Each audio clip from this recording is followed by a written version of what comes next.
Mahalakshmi latest പ്രൊമോയിലേക്ക് സ്വാഗതം. അങ്ങനെ നമ്മുടെ ഉണ്ണിയെ കണ്ട കരുണയാണെങ്കിൽ തലകറങ്ങി വീഴാണ് ചെയ്യുന്നത് തന്നെ. അപ്പോഴേക്കും പ്രതാപനും മുത്തശ്ശിയും ഭയപ്പെട്ടിട്ട് മോളെ എഴുന്നേക്കെന്നൊക്കെ പറയുമ്പോഴേക്കും എഴുന്നേൽക്കുന്നുണ്ട് നമ്മുടെ കരുണയാണെങ്കിൽ.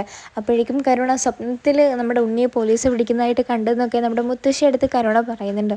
അപ്പം മുത്തശ്ശി പറയുന്നുണ്ട്, അത് സ്വപ്നമൊന്നുമല്ല മോളെ, അത് യാഥാർത്ഥ്യം തന്നെയാണ്. അപ്പം നമ്മുടെ പ്രതാപൻ പറയുന്നുണ്ട്, ഞാൻ അവനെ പോയി ഇറക്കി കൊണ്ടുവരാം, അതൊക്കെ ഈ കണ്ണൻ്റെ പണിയാണ്. അവനെ ദ്രോഹിച്ചതിൻ്റെ നമുക്ക് വേണ്ടി അവൻ തിരിച്ചടിച്ചാണ് നമ്മുടെ ഉണ്ണിയുടെ വഴി എന്നൊക്കെ നമ്മുടെ പ്രതാപം പറയുന്നുണ്ടെങ്കിലും നമ്മുടെ കരുണ പറയുന്നുണ്ട്, അതിൻ്റെ ആവശ്യമൊന്നുമില്ല, അയാൾ അവിടെ തന്നെ കിടന്നോട്ടെ.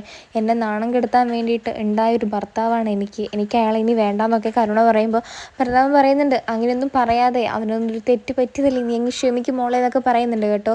അത് കഴിഞ്ഞതിന് ശേഷമാണെങ്കിൽ നമ്മുടെ പോലീസ് സ്റ്റേഷനിൽ നിന്ന് നമ്മുടെ കരുണയുടെ ഭർത്താവിനെ ഉണ്ണിയെ ഇറക്കാൻ വേണ്ടിയിട്ട് നമ്മുടെ വാമദേവനും മേഘനാഥനും എത്തുന്നുണ്ട്.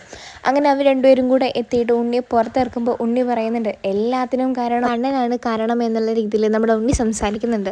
എന്നിട്ട് വാമദേവനോട് പറയുന്നുണ്ട്, ഞാനെന്നാൽ പോയി എൻ്റെ ഭാര്യ ഒന്ന് കണ്ടിട്ട് വരാം, അവൾക്കിതൊക്കെ സഹിക്കുമാവോ എന്നൊക്കെ നോക്കിയിട്ട് നമ്മുടെ ഉണ്ണി നമ്മുടെ കരുണയുടെ അടുത്തോട്ട് പോകുന്നുണ്ട്. ഉണ്ണിയെ കണ്ട ദേഷ്യത്തിൽ കരുണ പെട്ടെന്നൊന്ന് പറയുന്നുണ്ട്, ഇനി നിങ്ങൾ എന്നെ ഇവിടെ കാണാൻ വരാൻ പാടില്ല, എന്നെ വിളിക്കാനോ ഒന്നിനും നിങ്ങൾ ശ്രമിക്കേണ്ട, എന്നെയും എൻ്റെ കുഞ്ഞിനെ നാണം കെടുത്താനാണോ നിങ്ങളിങ്ങനെ ഓരോന്ന് ചെയ്യുന്നതെന്നൊക്കെ ഉണ്ണിയോട് ചോദിക്കുന്നുണ്ട്.